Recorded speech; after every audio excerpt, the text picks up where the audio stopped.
one of the other questions, burning questions, is about, visa. So COVID is on a wane, it is going down, but many embassies, including those in India and some of the other countries, are backlogged. So they are not opening new dates. There is a very high possibility that many students may not get the visa in time to come to US and maybe do their electives, externship, especially externships for the upcoming season. So starting with you, Praneeth, what are their options if they cannot come to US because they don't get the visa? Right, Pawan. I think that's very relevant these days. And first, I would say all efforts you can put in to get your visa, you should do it. Like there are certain, embassies are open for some emergency slots. People are applying using the USCE letters, step 3. Try applying with your USCE step 3 for a visa position, for a visa slot. And if you can get it, that's great. Otherwise, there is also a research position that you can apply for, get approved for J1 visa. That is usually, the success rate is higher, and people tend to get it most of the time. So USC step 3 and research position are some ways. So you should put all your efforts to get a visa. If you don't, then that's not the end of the game. People have been having very good match rates for the last 2 to 3 years, even without visa. And the options, I think, are number one, USC is very important.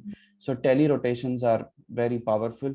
So whatever, it also shows programs that you're not just sitting back and you're putting your efforts to do whatever is available. So yes, telerotations, you can still work on the EMR system these days on telerotation. So that is powerful. That is first thing. Number two, I would say COVID work experience was very important and looked upon highly by programs. So home country work experience, if you can get while you are sitting here preparing for your steps or other things, that is going to help. 3, like we just spoke, is research.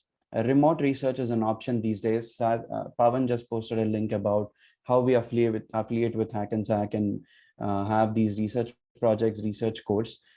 In the same way, you can reach out to physicians in the US for any research opportunities, maybe helping with literature review, data extraction, working on review articles, etc. So that is a good way to get LORs from US physicians and even, have some publications and research experience on your CV. And there are a lot of opportunities. And other is volunteering experience. Like I said, these are all parts of your ERAS application, and you don't want to leave anything empty or blank. For example, volunteering experience, people think only US volunteering experience is important or that is valuable, and there are no opportunities here. There are plenty. There are plenty of opportunities, be it from the PSM postings that we guys do in India, or the community outreach programs by the medical school, or for example, some students and applicants have started their own volunteering activities and organizations. So you will have a lot to talk about, and all that matters is spend at least 6 months on this, and so you have a lot of things to talk about, and you really can show your dedication and passion. And last, I think also is about a good CV and personal statement. That matters a lot. So having all these little pieces in can make your application very powerful, even if you don't have a visa. Okay. Harsh, I'm not sure but if you have anything to add on people who cannot get visa, so how do they improve their profile? Any other thing that you want to add if we didn't cover? Yeah, so as Praneeth mentioned, it's like a piece of puzzle which you are making. So all you have is part, just make sure how you align them. So the ideal timeline for a non-visa having applicant is like, one thing most importantly, with the CS getting canceled, you can get your ECFMG certification sitting at home, which is most important. Now you can give step 1 at your home center. Step 2, you can give OET. So even if you are not having any hands-on USC, you can get certified sitting at your home while you're applying. So that's always a big plus. And when you are doing tele, just make sure it's don't consider it as a sideline option. Have a positive mindset whenever you are doing a telerotation. Go on with a mindset that you have something to learn. Since telerotations have been impactful with, as Praneeth mentioned, EMR system, you can learn how the EMR system works. There are certain telerotations where patient interaction happens. So make sure you mention all those things in your CV, and hopefully it will be a considerable option for the applicants Okay. And I do want to take a question on telerotation because it is coming up and we get it all the time.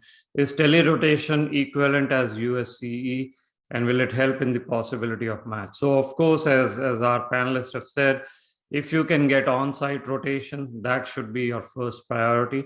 But if there are visa issues and other issues, you cannot travel to the US, as Harsh said, there are many telerotations, and we have some of them where there is a direct patient interaction. You get 10 to 15 patients a day. You use the EMR system. You make presentations to the attending. Those telerotations can tend to be very, very powerful. So you should consider those telerotations. But like everyone is saying, focus first on getting the USCE on site. But all is not lost if you cannot do on site. All right, that was all that we had. Thank you very much. Subscribe to our YouTube channel and Instagram, and we'll keep you updated on more webinars. So thank you, Harsh. Thank you, Praneeth. This was very, very helpful, I think, to the audience, and they gained a lot. So thank you.